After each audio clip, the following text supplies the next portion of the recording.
social media captions and emojis. I know you've seen them everywhere, from Alex Hormozi to Grant Cardone to pretty much any real estate agent that is on social media is using these things. You're going to need two programs, Premiere Pro and Adobe Photoshop. Let's jump into it. Go ahead and bring in your project. I usually shoot all of my stuff in 9x16 just so I can repurpose it for a website or for social media, and I'll show you a quick trick on how to convert that into 9x16.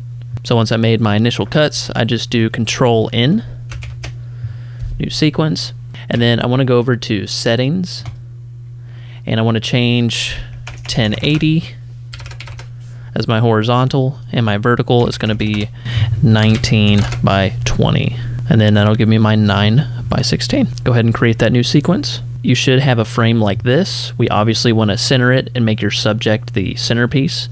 And Adobe has a great effect. Go ahead and type in the effects rack, Auto, and look for Auto Reframe. It should be under Transform. Go ahead and put that over your clip. And then just like that, you can hit Analyze over in your Effect Controls tab.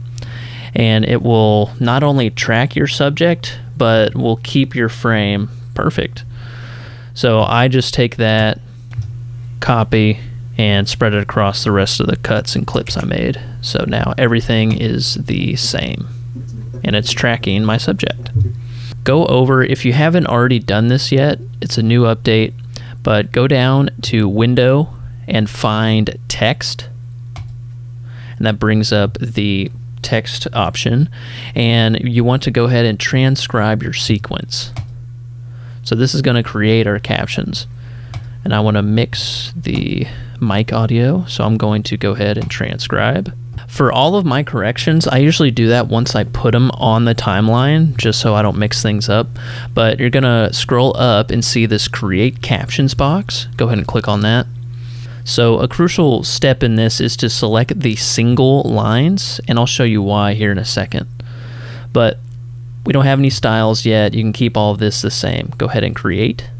All right, and then over in the left, you can see in the text prompt, it gives you all of the timestamps of when your subject is talking. Go ahead and click on one caption, and you want to go over to your Essential Graphics, and you can also get there from the window and go down to Essential Graphics if you need to toggle it. So once you're in the panel, go ahead and click Edit, and now I can control the font type, the area. You can transform the text in this window. So I have my caption selected. I want to change my font, so I'm going to do that now. I usually amp up the font size, so I'm just going to scroll. And this is kind of what I was alluding to before on that crucial one-line segment for each caption. I usually keep it at 3. 3 lines is about all I really put on a caption. Some people will put just one, which is totally fine. Like, I understand that, because a lot of people also put the caption right in the middle of the frame, and you can do that here on the Align and Transform. I usually keep mine at the bottom, and I'll amp up the text till it's about 3 lines, and then from there I'll probably adjust it just a little bit, because usually on TikTok or Instagram you're going to get a lot of real estate used at the bottom. So I can go to my vertical position axis and go ahead and crank that up just a bit, and then I go ahead and add the stroke. I'm pretty thick on those strokes, so I'll go 10. So after you got something that you're happy with, you can make it all italicized, you can make everything a little bit bolder, or you can put all caps. There's a lot of different options that you can do in this Essential Graphics window. But from here, I usually go ahead and create a track style. So how you do that is go to Track Style, go ahead and create the style, and then whatever version you want to do. So let's do 6.0. And now I want to spread this caption across all of the captions, and it's great. It's a simple click of the button. You can push. It is push to track, and it's this little arrow here. It will push the style to all the captions on the track. So if you scroll over, now all of your font is the same. So on this one, I would have done some editing. Let's put this down a bit so it's back to those 3 lines. So you can go through here, make sure that all the spelling's right, or some things are out of place. kind of resize it. And if you need to add and subtract text or split them apart, I would just toggle R or C to make my cuts in those captions, and say that I want to highlight a specific word. Go ahead and click V and click on your caption, and then I would double click on the caption itself that's on screen. So let's say I want to highlight real estate entrepreneur. I'm going to go fill, and then I'm going to change the color. So I want that to stick out and it's prominent. And a way that you can get more technical is if you want to do a follow along text, is you're just going to be breaking up your text caption itself with C. You just make your cuts on where your subject are saying those specific words and then highlight them as you go. It gets a little tedious, a little time consuming, but it gives that little extra flair to make your clip look a lot more professional or more fun or more engaging. Let's do a quick recap. We brought in our footage, we auto-framed it with Adobe software, we transcribed it, we edited those captions. Now the next step is to add those emojis. And while you're in Photoshop, we want to make this as easy on us as possible. So a quick way on how I do that is I'll go to Premiere Pro, take an export frame or a screenshot of your project. So I'm taking a screenshot of this, going to export frame, put it in a place where you're going to remember it, and this is hopefully going to make your life a little bit easier. So go to new file, and then we want it to be in portrait, or as we said before, 16 by 9, 1080 by 920. Go ahead and create, and make sure your background is transparent. That's a big part. So now we have our canvas ready. I'm going to pull in our exported frame, drop it in right there. So now that we have our image in there, now we can predetermine on where our emojis are going to go, which is nice. It gives us a guide onto what the product that we're going to be making. So the next step here is go up to Window and select Glyphs, and you'll see the text prompt pop up. And if you're on Windows, which is what this tutorial is for, go ahead and click Emoji 1 in that section, and then you have your list of emojis. Usually extend this down, and then you can make them a little bit bigger so you can see them better. So the bad news is if you're creating this for the first time, you're going to be building your own library of emojis. So I would go ahead and go in your File Explorer and create a folder that's specifically going to house all of these emojis that you're going to be creating. So we'll do that now. I'm pretty lazy about it. I have an emoji folder that just sits in my downloads. And then I have my little library of emojis that I've already worked on. But you want to have a destination for each of these, so you can drag and drop. So now that you have your glyphs, let's go ahead and hit the text tool. So a nice thing about this is that your emojis are going to act as a text within Photoshop. So we're going to make sure we click the text tool, and once we got a spot on the image, go ahead and get the Emoji 1 font ready, and then double click on the emoji you want to use. So I'm going to use this hand, and bam, it shows up right there, and I click the check mark. So from here, go ahead and make it the size you want to. So once you have your emoji where you want it, go ahead and take away the background, and we're going to export this as PNG into the folder that you just created, and you're going to start building that library. So here's a tip that you might find out rather quickly, but it'll help you getting started. Make sure you go from Glyph to the emoji image. And what I mean by that is you're going to come from this panel. So say that I want this no entry sign. I'm going to click on it, single click, double click the image. So now it's selected, and then click the no entry again. And now it's there. Because if I don't click the glyph first, it's going to be a little frustrating if you spend 10 or 15 seconds up here looking for the glyph that you want.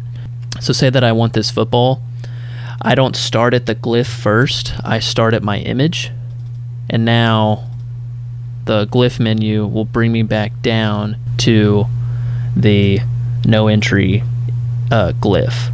So I'm going to go from glyph to image, glyph. There you go. So I'm going to bring in one of my emojis. What I usually do for the drop shadows is I want them very, very prominent, just like my text. So I have 2 of them placed on there, and the settings for those are 100 and 135. Distance is at 18, and then I just flipped it, -135, 18, 100. So I'm getting it from both angles. And then I push that across to all of my emojis, but I'm adding my emojis when I think they make sense. I have this house, I have this king, but with each of these, you know, I made that image on Photoshop. I made that image to where I wanted the emoji to sit. So each time I pull in the emoji, it's going to sit right where that is. And then if I want to change it around, or if I need to, if the text for whatever reason is too big, for this instance, I just pulled it down. I just went over, clicked on the actual emoji, and then I just scrolled it down on my vertical axis. And then I added transitions. And if you want a free resource on where to get your transitions, I highly recommend Mr. Horse. Their starter pack is completely free, and I use it all the time. I think it's great. I have a bunch of icons and different stuff that I bought from Mr. Horse, but their starter pack is like second to none, one of the greatest things out there. So recap, we talked about captions, we talked about how we're pulling in our emojis. You're welcome to use sound effects. I try not to. I'll only use 2 or 3 in the whole promo, because if I use more than, or if I use a sound effect for every single emoji, like I'd rather just turn off I'd rather swipe up or get rid of the social media thing I'm watching, because there's just too much happening. So I only add a few of those. I add only a few transitions, and I make sure that I have what words that I want to emphasize to make it more engaging. And then if you need to add a watermark, go ahead and do that. In this instance, I don't have one. But here are the export settings, so let's go ahead and walk through that. I have everything that I want on the timeline. Everything looks good. Go over to export. Depending on where you have, if it's a new sequence and you just have this project, you can do the entire source. Or if you want to just highlight a certain section of your timeline. In this case, I have more stuff, so I'm going to go ahead and add an in and out. Just make sure I just want to export this section. So I'm going to export, range, source in and out. Alright, that looks good. And I usually scale my stuff down with Adobe in this new update. They kick things to 19 megabits per second. I usually scroll down to about 10. And then I will name it, find out where it needs to go, name it, and export. Alright, I wanted to give you guys one final tip on how I make this process easier for myself. And one way I do that is I have a 2-screen setup. So I will set up Photoshop on a half screen, and then I'll have my File Explorer with all of my emojis that I'm putting into my library. So I can just come from here, so I can come from one screen and drop it onto my sequence. So as I'm building it up on Photoshop, I'm just going straight over into my project. If you're on one screen, I'm sorry, this isn't going to help you that much, but if you could split your screen into 2, maybe just having your library, having all of your emojis already put out. But this helps me, so if I need to build an emoji, it's there, and if I need to drag and drop it onto the timeline, it's also there. To wrap it all up, I wanted to end it with this. If you are going to be doing this stuff for your clients, and if you're going to be doing a lot of them or a little, I would put it in the price range around $55 to about $75, maybe $45, depending if it's 15 seconds, 30 seconds, 45 seconds, or 59 seconds. It's kind of the tiers that I would break up the pricing. And if you're doing a lot of them, like a lot, it's not 1, 2, or 3, I would cap it off at about 3 for those first prices that I mentioned. And if you're doing 5 to 10 to 20, just a lot for a client, I would do it probably around 30 to 35 for each of them, because I want you guys to get paid for the work that you're doing. You're potentially not only working with 2 programs, but I didn't dive into Adobe After Effects or Audition. potentially, because if you're opening up 4 different programs that you're dishing out, you should be paid because you know how to use all of those programs. So I hope this was helpful. I hope that gives you a little bit on where I'm pricing stuff. I'm here in Texas. Those are kind of my rates that I'm using for these specific social media promos because they're everywhere. Tell me what you think. Tell me if this was helpful. If you have any more questions, I'm happy to make another video on something like this. Please like, comment, and subscribe, and we will see you very soon. A lot more stuff coming down the pipeline. And if you have any questions, please email us at saturnsring.biz@gmail.com. My name is Kyle, and I will see you soon.